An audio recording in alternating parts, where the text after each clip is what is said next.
সালামু আলাইকুম, আমি নাইম দক্ষিণ কোরিয়া থেকে সবাইকে স্বাগত জানাচ্ছি আমার ইউটিউব চ্যানেল নাইমিরিতে। যদি ভালো লাগে সাবস্ক্রাইব, আর যদি ভালো না লাগে দেখতে থাকুন। দেখতে দেখতে ভালো লাগা ভালোবাসা হয়ে যাবে ইনশাল্লাহ।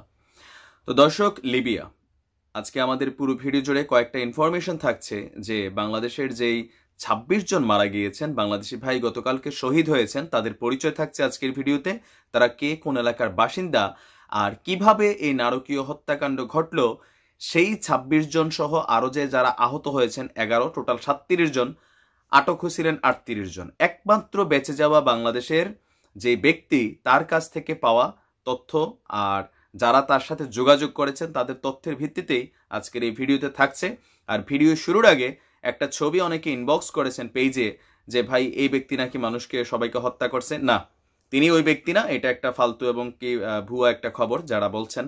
এটা আসলে মানে রয়টার্স, আল জাজিরা, তারপরে হচ্ছে বাংলাদেশের গণমাধ্যমগুলা কোথাও থেকে এখনো কারা হত্যা করেছে তাদের ছবি প্রকাশিত হয়নি। জাস্ট এটি আইডিয়া অনুপ্রসূত, অনেকে আমরা হয়তো খবর বানাচ্ছি, এটা অরিজিনাল ছবি না। এবার আসেন যে ২৬ জন মারা গেছে তাদের পরিচয় দেওয়ার আগে আমরা দেখে নেই যে কারা, তারা কিভাবে আসলে এই ট্র্যাপে পড়ছিল। তো যেই ব্যক্তি, যে বাংলাদেশি ভাইয়ের হায়াত আল্লাহ আলহামদুলিল্লাহ রাখছেন, তিনি বেঁচে গেছেন, তিনি হচ্ছেন আমাদের বাংলাদেশের মাদারীপুরের টেকেরহাট এলাকার সন্তান সাইদুর রহমান। তিনি একমাত্র ব্যক্তি যিনি বেঁচে গেছেন। আর এই মুহূর্তে তিনি একজন সহৃদয়বান, আল্লাহ তার জন্য একটা উসিলা হিসাবে করছেন, একজন লিবিয়ানের বাড়িতে তিনি গোপনে আশ্রয় নিয়েছেন। তবে কোথায় আছেন তার অবস্থান তিনি শনাক্ত করেননি। আর লিবিয়াতে বসবাসকারী যে বাঙালিরা আছেন, যারা গণমাধ্যমের সাথে কথা বলেছেন, তারা ওই ভাইয়ের সাথে যোগাযোগ করে এই খবরগুলো পত্রিকাগুলোতে দিয়েছেন। এখন সেই ভাইয়ের ভাষ্য অনুযায়ী যে গত ১৫ দিন আগে তারা আপনার এই বেনগাজি নামক শহর থেকে বাসে করে ৩টা গাড়িতে ৩-৩০ জন মানুষ রওনা হয়েছিলেন আপনার লিবিয়ার পশ্চিমাঞ্চলীয় যে উপশহর আছে সেদিকে। এখন ওই শহর থেকে, লিবিয়া থেকে আপনারা অনেকে জানেন যে ইটালির যে লাম্পেসু শহর, লিবিয়ার সর্বপশ্চিম উপকূলীয় শহর থেকে সমুদ্রপথে ইতালির লাম্পেসু শহরের দূরত্ব হচ্ছে ৩০০ কিলোমিটার। এখন ৩০০ কিলোমিটার খুব বড় পথ না যদি আপনি আধুনিক নৌযান ব্যবহার করে যান, বাট যেহেতু তারা ছোটখাটো বোট, তারপর হচ্ছে ইঞ্জিন চালিত না, হাতে চালিত, এই যে আপনার কি বলা হয় যে রেসিং বোট হাতে চালিত, তারপর হচ্ছে প্লাস্টিকের কিছু বাচ্চারা যেমন খেলাধুলা করে সাঁতার শিখে, এরকম জিনিসে ভাসাইয়া ভাসাইয়া যখন সমুদ্র পথে ছেড়ে দেয় তখন এটা একটা বড় রুট হয়। আর এই রুটটাতে যারা আপনার লিবিয়ার মধ্যে বসবাস করে, ওই দেশের মধ্যে যারা বাংলাদেশের মতন সন্ত্রাসী সব জায়গায় আছে, এমনকি তারা করে কি আপনার, তারা জানে যে এই রুটটা বেনগাজি থেকে মিজদা শহর হয়ে আপনার ওই শহরগুলোতে তারা যাবে, পশ্চিমাঞ্চলীয় শহরগুলোতে। তো এই রুটটাতে যেই নাগরিকরা যায়, অপহরণকারীরা, তারা করে কি সেখান থেকে জানে যে এই রুটের যে যাত্রীগুলো তাদের কাছে পয়সা টয়সা আছে, আর তাদেরকে ধরলে, অপহরণ করলে তাদের পরিবার তাদেরকে পয়সা দিবে। এই টার্গেটে বিভিন্ন সময়ে তারা কিন্তু আপনার কিডন্যাপিং করে। অনেকে বলেছেন পুলিশের হাতে অ্যারেস্ট হয়েছে, পুলিশ থেকে কিনে আনিছে, এগুলো ফালতু খবর, ভুয়া নিউজ। বাংলাদেশের এই টিম অ্যারেস্ট হয় নাই কোথাও। তো তারা যখন আপনার মিজদা শহরের কাছাকাছি আসছে, তখন ওইখান থেকে একটা গ্রুপ তাদেরকে কিডন্যাপিং করে। এখন বাংলাদেশ দূতাবাস এখানে অনেকটাই অসহায়, কারণ লিবিয়াতে দুইটা গভর্নমেন্ট চলে, একটা হচ্ছে দক্ষিণাঞ্চলীয় আর একটা হচ্ছে পূর্বাঞ্চলীয়।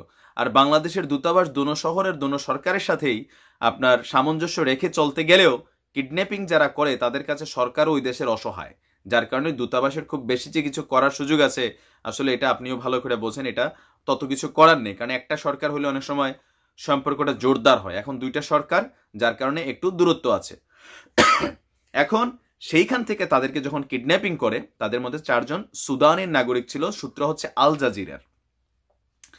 তো এইখানের যে মেইন হোতা, তার সাথে এই যখন তাদেরকে আটকায় নিয়ে নির্যাতন করে, তাড়াহুড়া করে টাকা মানে আর্নিং করার জন্য তাদেরকে পরিবারের কাছে চাপ প্রদান করে, তখন তারা সেখানে প্রতিবাদ করে নিজেদের ভিতর থেকে, যে মূল হোতা একজন, তাদেরকে মেরে ফেলে। মেরে ফেলার পরে বাকিরা এসে তাদেরকে সেখানে হত্যা করে। এই গল্প আপনারা জানেন, আমরা ওইদিকে যাচ্ছি না।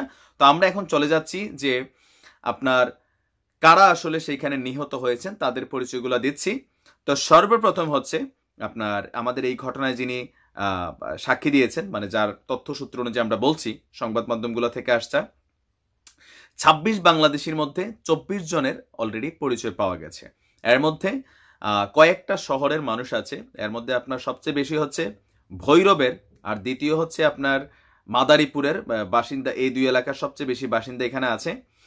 তো তারা যারা আছেন, 1 নাম্বার হচ্ছে আকাশ, 2 নাম্বার হচ্ছেন সোহাগ মিয়া, 3 নাম্বার হচ্ছেন মাহবুব হোসেন, 4 নাম্বার হচ্ছে সাকিব মিয়া, 5 নাম্বার হচ্ছে মামুন মিয়া, 6 নাম্বার হচ্ছে মোহাম্মদ আলী, 7 নাম্বার হচ্ছে জানু মিয়া।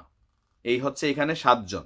তারা আপনার ভৈরব থেকে যারা লিবিয়া ছিলেন সেইখান থেকে আপনার ইতালি যাওয়ার জন্য গতকালকে যে হত্যাকাণ্ড হয়েছে সেখানে তাদের পরিচয় পাওয়া গেছে। আর আরো কিছু মানুষ আছে, আহত যারা আছে, আরো নিহতদের আমি তথ্যটা দিচ্ছি। তো আহতদের মধ্যে আছে মাদারীপুর সদরের তীরবাগদি গ্রামের ফিরোজ ব্যাপারী, হাঁটুতে গুলিবিদ্ধ হয়েছেন। ফরিদপুরের ভাঙ্গার দুলকান্দি গ্রামের মোহাম্মদ সাজিদ, তিনি পেটে গুলিবিদ্ধ হয়েছেন। কিশোরগঞ্জ ভৈরবের শম্ভুপুর গ্রামের জানু মিয়া, তিনিও পেটে গুলিবিদ্ধ হয়েছেন। ভৈরবের জগন্নাথপুর গ্রামের মোহাম্মদ সজল মিয়া 2 হাতে মারাত্মকভাবে জখম ও মানসিকভাবে ভারসাম্যহীন অবস্থায় আছেন। গোপালগঞ্জের মুকসুদপুরের বামনডাঙ্গা বাড়ির ওমর শেখ হাতে মারাত্মকভাবে জখম হয়েছেন ও আঙ্গুলে কামড়ের দাগ, 2 পায়ে গুলিবিদ্ধ। টাঙ্গাইলের মহেশপুরের বিনোদপুরের নারায়ণপুরের মোহাম্মদ তরিকুল ইসলাম, চুয়াডাঙ্গার আলমডাঙ্গার বেলগাছির খেজুরতলার মোহাম্মদ বকুল হোসাইন, মাদারীপুরের রাজৈরের কদমবাড়ির মোহাম্মদ আলী, কিশোরগঞ্জের ভৈরবের সখীপুরের মৌটুলির সোহাগ আহমেদ, মাদারীপুরের রাজৈরের ইসবপুরের মোহাম্মদ সম্রাট খালাসি এবং চুয়াডাঙ্গার বাপ্পি মস্তিষ্কে গুলিবিদ্ধ, অবস্থা আশঙ্কাজনক। তো আরো যারা নিহত হয়েছেন তাদের পরিচয়গুলো আমি দিচ্ছি। আসাদুল আইনাল, মনির, সজীব, শাহিন, তিনি হচ্ছেন টেকেরাটের, সুজন কামরুল গোপালগঞ্জের, রহিম হোসেনপুরের, জুয়েল মানিক বিদ্যানন্দী, জাকির জুয়েল শামীম, সৈয়দুল ফিরোজ, তিনি মাদারীপুরের, আরফান ঢাকার, লালচাঁদ নারায়ণপুরের, রাকিবুল যশোরের। এই হচ্ছে টোটাল আপনার যে 24 জনের পরিচয় পাওয়া গেছে, প্লাস 11 জন যারা গুলিবিদ্ধ অবস্থায় সেইখানে আছে। এখন আপনার আল জাজিরার যে সংবাদটা, তারা কিন্তু যারা আহত আছেন তারা আপনার ত্রিপলি মেডিকেল সেন্টারে চিকিৎসাধীন রয়েছেন। ত্রিপলি হচ্ছে আপনার লিবিয়ার রাজধানী, ওইখানে তারা চিকিৎসাধীন আছেন। লিবিয়ার সংবাদ মাধ্যমে এই প্রতিবেদনটা করা হয়েছে টোটালি উল্টা। সেইখানে বলা হয়েছে, লিবিয়ার সংবাদ মাধ্যম আল ওয়াসাতের প্রতিবেদনে বলা হয়, একজন মানব পাচারকারী হিসেবে পরিচিত ছিলেন মোহাম্মদ আব্দুল রহমান। অজানা কারণে শুরু হওয়া এক বিদ্রোহে তিনি মারা যান, যেই আপনার প্রথম যাকে মারছিল। এরপর তার পরিবারের সদস্যরা ওই ভবনটি ঘেরাও করে এবং মরদেহ ফিরে পাওয়ার জন্য আলোচনা শুরু করে। মানে টোটালি একটা উল্টা বাংলা ছবির কাহিনী। এক পর্যায়ে ওই ভবনে উপস্থিত 100 জন অভিবাসী আত্মসমর্পণ করেন। এটা হচ্ছে লিবিয়ার জাতীয় সংবাদপত্রে আসছে এই খবর। কিন্তু 40 জন ভবন ছাড়তে অস্বীকার করেন।